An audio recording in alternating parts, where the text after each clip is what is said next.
নামি ল'বলৈ দিয়া হ'লে ভাল আছিলে নেকি?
আমি কেতিয়াবা ভাবোঁ আমাক তথা সত্ৰ সংস্কৃতিক বেয়া পোৱা মানুহ আছে, কিন্তু আমাক তথা সত্ৰ সংস্কৃতিক ভাল পোৱা মানুহ বহুত আছে।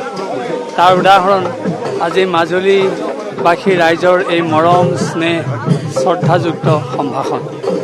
আৰু আমি অলপতে যি লণ্ডন যাত্ৰা সুসম্পন্ন কৰি আহিলোঁ, সেই সুসম্পন্নৰ আঁৰতে আছিল মহাপুৰুষ শ্ৰীমন্ত শংকৰদেৱৰ সেই আশীৰ্বাদ, দামোদৰদেৱ মাধৱদেৱ প্ৰমুখ্যে সন্তসকলৰ আশীৰ্বাদ আৰু আমাৰ মহাপ্ৰভু শ্ৰী গোবিন্দৰ কৃপা আৰু ভকত বৈষ্ণৱ তথা সত্ৰ শুভাকাংক্ষী ৰাইজৰ আশীৰ্বাদ। যদি আমি কিবা সৰু সুৰা কিতাপ অৰ্জন কৰিছোঁ, সেয়া আপোনালোকৰ যোগেদিহে সম্ভৱ হৈছে।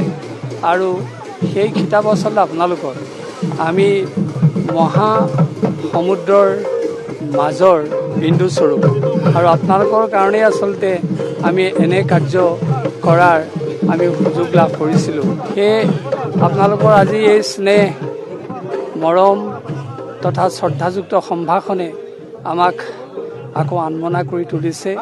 আমি এই মুহূৰ্তত আপোনাক সকলক সদৌতিকে কৃতজ্ঞতা জ্ঞাপন কৰিছোঁ। বৃন্দাবনী বস্ত্ৰ চোৱাৰ বহুদিনীয়া এটা হেঁপাহ আছিল।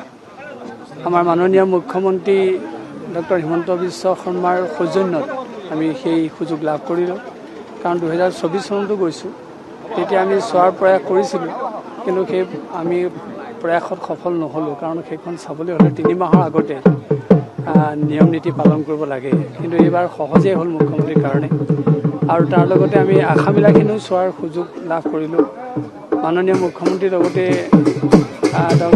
ডক্টৰ হিমন্ত বিশ্ব শৰ্মাও তাৰ লগত জড়িত আছিল। আৰু এই গোটেই যাত্ৰাটোত আমাক আগবঢ়াই নিয়া দুগৰাকী লণ্ডনৰ মুখ্য ব্যক্তি আছিল চিনু আৰু কিশোৰ। আৰু এই চিনু কিশোৰৰ লগত সংযোগ স্থাপন কৰা আমাৰ এজন সাংবাদিক গড়মূৰৰ জানো। আমি আচলতে তেওঁলোকৰ সহজতহে সেই কামটো কৰিবলৈ সমৰ্থ হৈছোঁ। আচলতে বৃন্দাবনী বস্ত্ৰখন এতিয়া মলিন হৈছে, আগৰ যিটো সৌন্দৰ্য সেইটো নাই, কিন্তু তথাপি তাৰ মাজতে তাৰ যিটো চাতুৰ্যতা আৰু কৌশল সেইটো ফুটি উঠিছে। তাৰ যিখিনি সূতাৰে তাঁতিসকলে সেইখন বৈছিলে, সেই তাঁতিসকলৰ কিমান সাধনা আছিলে সেই কথাই প্ৰমাণ কৰিছে যে আমাৰ গ্ৰাম্য জীৱনৰ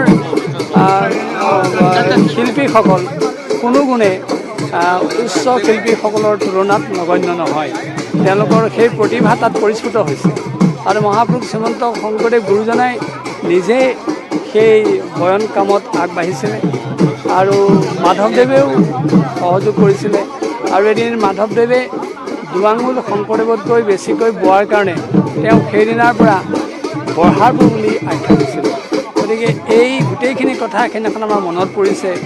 আৰু এই প্ৰসংগতে কৈ থওঁ, বৃন্দাবনী বস্ত্ৰ চোৱাৰ প্ৰাক মুহূৰ্তত আমি সাধাৰণ পইজাযোৰ পিন্ধি যাওঁ, সেইদিনাখন সেইযোৰ খুলি থৈ গৈছোঁ। আৰু তাত গৈ যেতিয়া আমি সেৱা কৰিছোঁ, তেতিয়া অনুৰূপভাৱে ৰিচাৰ্ড ব্লেণ্টন আৰু তেওঁৰ সহকৰ্মীসকলে আমাৰ দৰে জোতা খুলি গৈছে। কিন্তু কোনো কাৰণতে কোনো ব্যক্তিয়ে বৃন্দাবনী বস্ত্ৰ চাবলৈ জোতা খুলি নাযায়, কিন্তু সেইদিনাখন খুলি গৈছে আৰু আমাকে দেখি তেওঁলোকক প্ৰণাম কৰিছে। এয়াই হৈছে আমাৰ বৈষ্ণৱ সংস্কৃতিৰ আদৰ্শ, এয়াই হৈছে আমাৰ বৈষ্ণৱ সংস্কৃতিৰ পৰম্পৰা। আমাৰ বৈষ্ণৱ সংস্কৃতিত এনে বিনয়ী ভাৱৰ আদৰ্শ আছে।